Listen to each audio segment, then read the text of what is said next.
Welcome back. This is Jackie Hauser with Flexner Hauser Entry Law, and this is our podcast, Laughter in the Law, where we talk about the law with a lighthearted twist. I'm here for part 2 of our segment with Robbie Garner from ACS. Robbie, you told us your history in the first part, but just in case people didn't see the excellent cybersecurity podcast we just did and published, would you tell us about your history with ACS and your history with computer science? Sure, absolutely. I graduated from UNCW with a business degree in information technology. Worked for a couple of local companies. One was a manufacturing company where I was able to sort of build out their technology, servers, those kind of things. And then I had a unique opportunity to step away as an employee and continue on as a contractor for that company. And I purchased ACS. So I've been the CEO of ACS for almost 20 years now. Wow. And so biggest change in the past 5 years possibly has been AI? Well, so absolutely the past couple of years probably. Okay. AI is a part of everything, really. In our world, it's there's so many different ways that AI is affecting the technology business. From cybersecurity, which we talked about earlier, through processing tickets. Everything. Yeah. So obviously, AI is a big buzzword. I mean, you say in the past couple of years, it's just, and it has everywhere you look. It's amazing what it's doing and and it seems like it's ramping up. Every day something changes in AI. What are the biggest opportunities that you see for AI in businesses like mine, small professional businesses or law firms? Yeah. So I think there's a couple different areas. There's 2 lanes, I think, that most firms probably should be playing in right now. The first is more of a general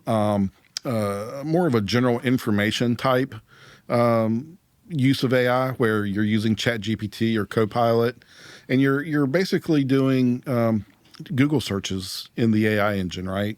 Tell me about top attorneys in Wilmington, or something along those lines. Maybe you're even asking it specific questions about recipes or anything like that. Getting some exposure to how AI works. Which we'll talk about in a little while, but your prompts to AI engines are very important. So you ask a question one way, you get one answer. You ask a question a different way, you might get a different answer. So you need to start experimenting with how this is working, and that's a great way to do it. Yeah. The second lane, I would say, is using the firm's practice application, whatever the AI features are in that. We'll get into this as well, but that's going to check a lot of boxes as far as security and privacy go, which you obviously have to be concerned about. But they're great tools that are built into the software now to save tremendous amounts of time. Yeah. So what do you see, and we'll probably get into this in more detail as we discuss it, but what do you see are some of the biggest risks or concerns when law firms start using AI? Right. So putting personal private information into these AI engines, you have to know where that stuff's going, right? Right. And I'd say that's probably the most critical element that an attorney really needs to understand when they start to use AI. I would encourage attorneys to look at guidance provided by their state bar, any other professional organization that has provided any kind of opinion on this. That would be a great place to start. Also important to know, free AI engines like ChatGPT, the free version, they specifically say that data is going to be shared. Yeah. And will be used in the AI training logic. Yeah. My advice to an attorney would be to never use a free AI product. Right. It's my understanding most of the paid AI products, there is some level of privacy at that point. But still, there's a lot more to that behind the scenes that you should understand. Yeah. That's a good point. And, we have a lot of vendors come to us and want to use AI for summarizing medical records or for summarizing big, long documents or things. And, you don't know to ask those questions Right. about where's this data going that you're taking out there and you're summarizing and you're bringing it back. Right.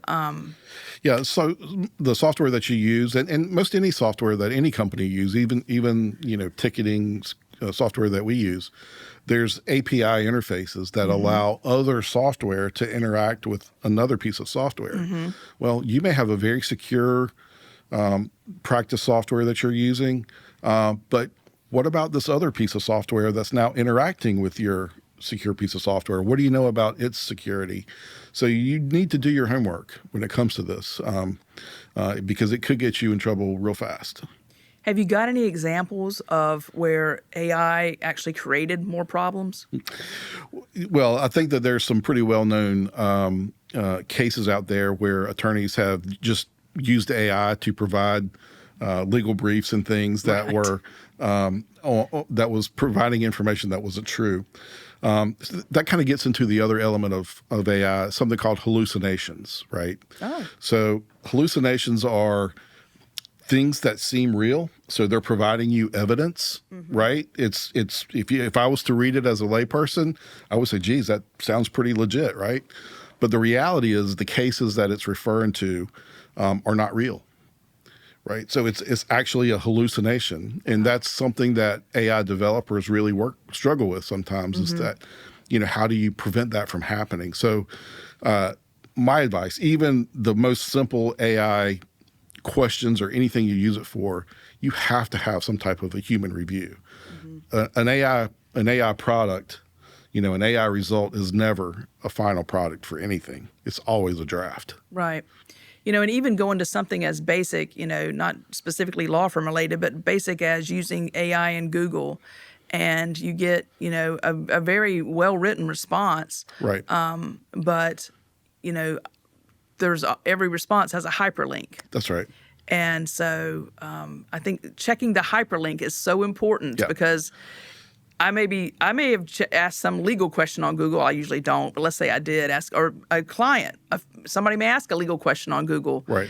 And then Google tells them one thing, but if you click the hyperlink, you would have found that was the law in Australia. Right, exactly. And not the USA. That's right.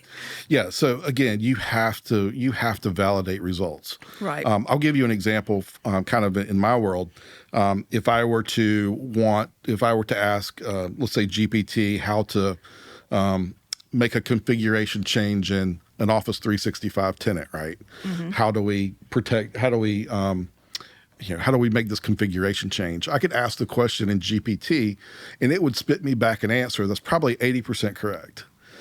It'll say, go to this menu, go to this, secondary menu. But the problem is Microsoft changes this stuff all the time. So that menu is no longer there. It's somewhere else. You have to go figure out where that other menu is. Gotcha. And then the rest of what it's telling you is probably pretty accurate. It's very accurate, but it's not totally accurate. And you have to be aware of that from the get-go. Yeah. And the same can be true. Very good example, and I'm gonna launch off of that. The same is true whenever you're doing legal research. And there are thousands of cases that come out every year, court opinions. But there are also those pivotal court opinions that if you see it cited in a case, it's either been overruled or there's, some type of law that now supersedes that case. And so whenever you see that, whenever AI might generate a response for you, I as a lawyer can say, that's not good law.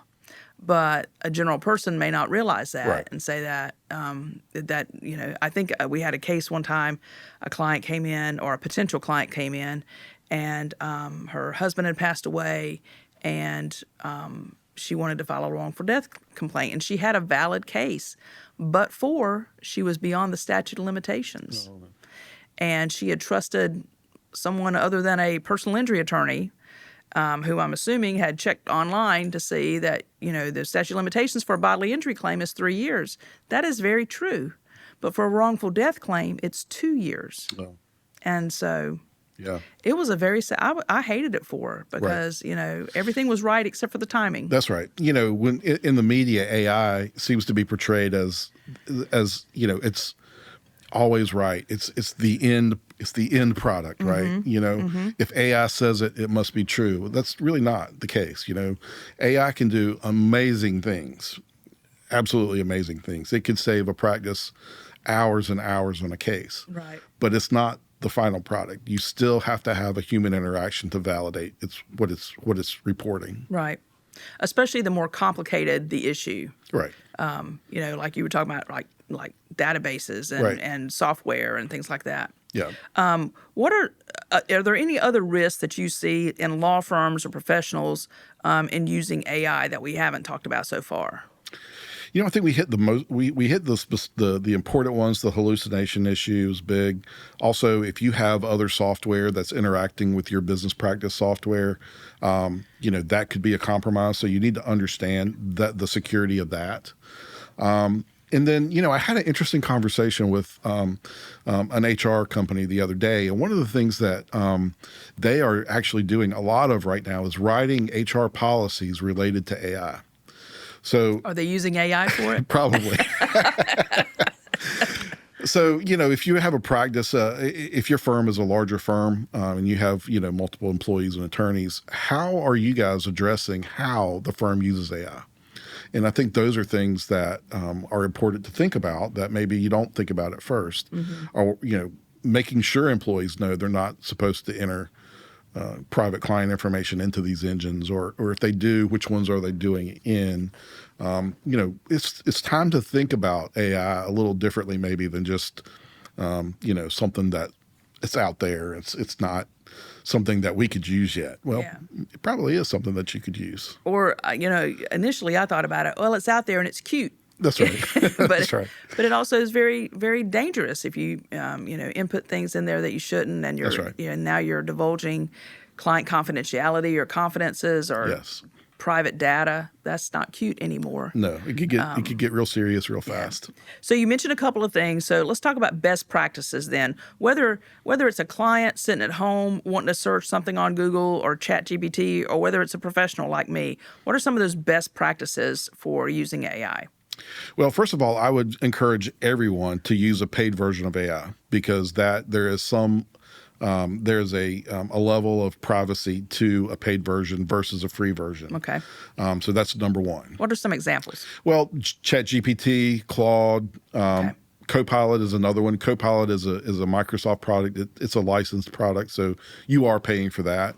And Microsoft is very upfront about some of the privacy benefits of using Copilot versus some of the other ones. Okay. So that would be number one. Number two, I would just encourage people to start using it. There's a lot of people that have really never used it before. If you go to a Google search today, that the AI results show, and I would say, that's probably the interaction that a lot of people have. They just don't think about it. But if you're a business or a firm owner, a business owner, you should start experimenting with this stuff. Definitely there's something there. How important is it in what you do and the services you provide, working with our firm and our exploration of using AI tools? Well, the software, I'll answer that a couple different ways. Number one, the software that we use to protect you has AI built into it. So Okay. I think it's important that we're able to communicate that to you guys and let you understand that, hey, we are using some pretty sophisticated software out there. We're taking advantage of AI where we should be.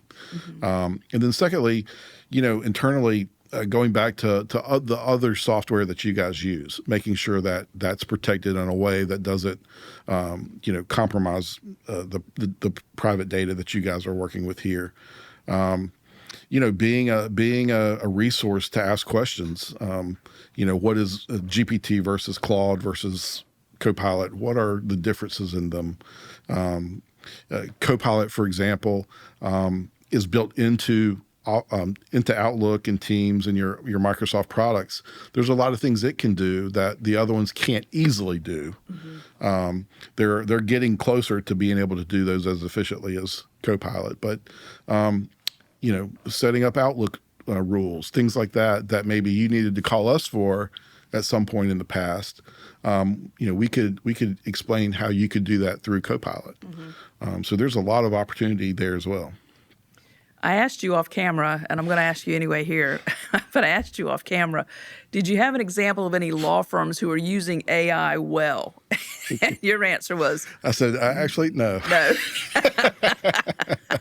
Of course, you hadn't found out how we're using AI, so That's maybe right. we could be the example. I did a little. I found a situation where we talked about Lexus and West Case and some other ones that have these modules, and I'm sure that we'll want to talk a little bit about those. But I found a case where a larger practice had basically set up a project. They got a couple of attorneys together to run through this experiment, and they were seeing pretty significant time savings in research. If I remember correctly, it was 35 or 40% of actual real time savings on research work versus doing it all by hand, basically. So, those are the types of things that I would expect to start seeing a lot more of. It is. We use LexisNexis, and it's a wonderful tool. And once again, I use it, I put in the query, it gives me an answer, but I still validate. Absolutely. Because I never want to hand up something to the court that I haven't read. Right. And that I haven't read every single case that's cited. That's right. And sometimes we were joking off camera about searching for attorneys in Wilmington, and they show us attorneys in Wilmington, Delaware versus Wilmington, North Carolina. Exactly. And you can get the same thing. You can get cases from another jurisdiction where AI just hasn't, figured out that that's not North Carolina, and so it definitely needs human oversight. Absolutely, for everything. Yeah, absolutely. Especially whenever you're talking about legal things and handing something up to a court or telling a client that you've done a research project and all you've done is push a couple buttons. You really haven't done the research project. Exactly. I have a daughter that's in graduate school, and AI is a big topic, right? So you could, if you have a 500-page essay to write, you could. Write me a 500-page essay. It's a big deal. These colleges are struggling with this now. Yeah. But there's tools out there. People know how to find. They're able to identify that it's written by AI. In the marketing world, I think Google has a pretty good understanding if you use content generated by AI versus, writing it manually. Yeah. So, again, AI is a tool, just like a calculator. It's like any other tool. You use it, you enhance your own understanding of things, but then you take it to the final step. And I think that's something that people have to really, really understand. So what kind of advice would you give to law firms or even to clients about their law firm using AI and, what they should look for in those situations? AI isn't going to go away. It's not a fad. It's a legitimate tool that could save your practice significant amounts of time. So start, open a GPT account, get a Copilot license, start playing around with this stuff, get an understanding of how it works. The prompts in the AI, when you start talking about AI, the prompts are really important, right? So I can ask AI a question. I can ask the question this way, and I can get a certain result. I can ask the question a different way, and I can get a slightly different result. So there's actually almost a science in prompts. How do we prompt this thing to give us the information we need? So people need to start getting familiar with that. You may not be doing case research, but do some research on get a GPT account, do some research, understand how it works, get a feel for it. And then secondly, whatever legal software you're using, understand what their AI modules look like, what they do, how much they are. That's the fastest, probably most bang for the buck, is taking advantage of the AI modules and the software you already have. So once again, I asked you this whenever we were talking about cybersecurity. What do you see? I mean, looking through our crystal ball here, What do you see in the next 3 to 5 years with AI? Is it just going to be a fad?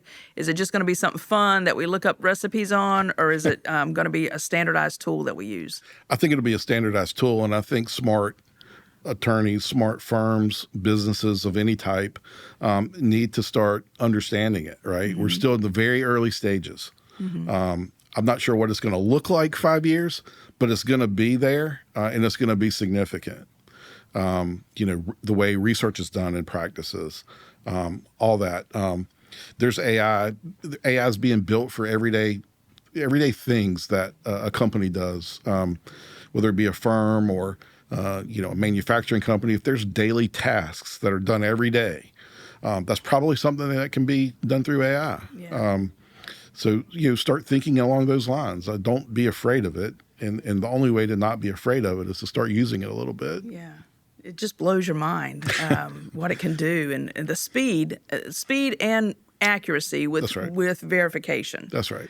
I'll tell you an interesting story. So someone on my staff is a little deeper into doing some very specific things with AI, and I'm playing around at that level too. GPT has something called an agent, and if you go to a website and you are able to log into the website and you're able to do a couple things with agent, you can show AI how to do what you just did. And it's actually kind of scary, but you give it a task with agent and it logs into whatever system you're working on, and you're asking it to do something specific. It gets to a point where it doesn't know how to do that. You can see it opening a knowledge base and actually reading how to do. Oh my goodness! I was like, oh my God, I got to turn this off, right? No, but it's not developed to a point where it's really usable yet. So let me understand. But that's coming. Let me see if I understand that. I don't mean so the agent gets to a point where it doesn't know what to do, so it asks for help. Oh, absolutely. Just like we would do. Just like we would do. Oh my goodness. Yeah, that's right. And it's amazing technology, and there's no telling where it's going to go. But you want to be on that. You want to be on that train. It's gonna do some really cool things. Yeah, awesome. Well, it certainly has helped us. We're a small firm. We do a lot of things. We have a lot of software in place to help us be as efficient as we can be. I like being small, but I also like being efficient. And, it's helped us with our legal research. It's certainly helped us with our case management and the tools that we use to communicate with clients and communicate with vendors and communicate with the court. But the thing I see is that it's changing so fast, you can't keep up investment-wise. Right. Yeah. That's right. I mean, it's probably tough for a small firm to really get into AI, except for their software, their legal software. Yeah. That's definitely the biggest bang for the buck right now. It probably should be moving in that direction. Exactly. But there's all kind of development that can be done. Yeah. And that's where the big money is right now. Mm-hmm. At some point, that's going to come out into certain tools and things that'll be more affordable to everyone. But there's no reason that any person, any business owner, any manager shouldn't be experimenting with GPT or whatever you prefer, using Copilot to do simple tasks. How do I do this equation in Excel, kind of a thing? Yeah. You really experiment with it and understand it and not be afraid of it. So when those things do become more readily available, you'll be ready and maybe be a step or two ahead of your competition. Well, I learned a lot, especially, not only from my business aspect, but I didn't realize I could have a paid ChatGPT account that I would use personally, right? Or even that Copilot would protect my data. See, I haven't been doing that, so yeah. And don't hold me to that. I think the GPT may be somewhere around $20 a month. Yeah, that's a ballpark. Still. Copilot's closer to $30. Yeah. But yeah, understand the actual. What they actually guarantee as far as privacy go, but but on the paid accounts, that data is not shared with their public engine. Yeah. That wouldn't. I think that would be a much better way of doing it. Yeah, that's very important because you're putting your personal data out there, and you don't want to. have everybody have it. I mean, it's just you spend so much time protecting it, then That's right. why just put it out there for everybody to see, yourself? It's still a little bit of the Wild West, I mean, there's still, Yeah. who knows what's going to happen as far as regulations go. My guess is at some point we're going to see some type of regulation built into it. But yeah, you especially, a professional services company that has data, you need to work with your organizations to understand their guidance and work within those, those rules. Well, thank you for educating us. I appreciate that. I appreciate you spending your time with us this morning. And also thank you for your advice on AI. That's worth the price of admission, people. It's worth the price of the podcast right here. But thank you so much. I appreciate it. Thanks, Jackie. Appreciate the opportunity to chat with you here today. I mean, it's been a great opportunity. I love the opportunity to get out to have these types of conversations, and appreciate you guys as a client. Yeah. We've been working together for a while now, and appreciate it. We got you out of the office today. That's right. My guys are probably happy about that, to be honest with you. Well, if you're in the Wilmington area and you need IT services, computer services, cybersecurity services, or just a computer, anybody that knows about business and computer science, please call ACS. They have my utmost respect, and they take good care of us, and I highly recommend them. And that's all we have today with Robbie and ACS and about AI. And man, we could probably talk for an hour. But thank you so much for joining us on Laughter and the Law, where we talk about the law with a lighthearted twist.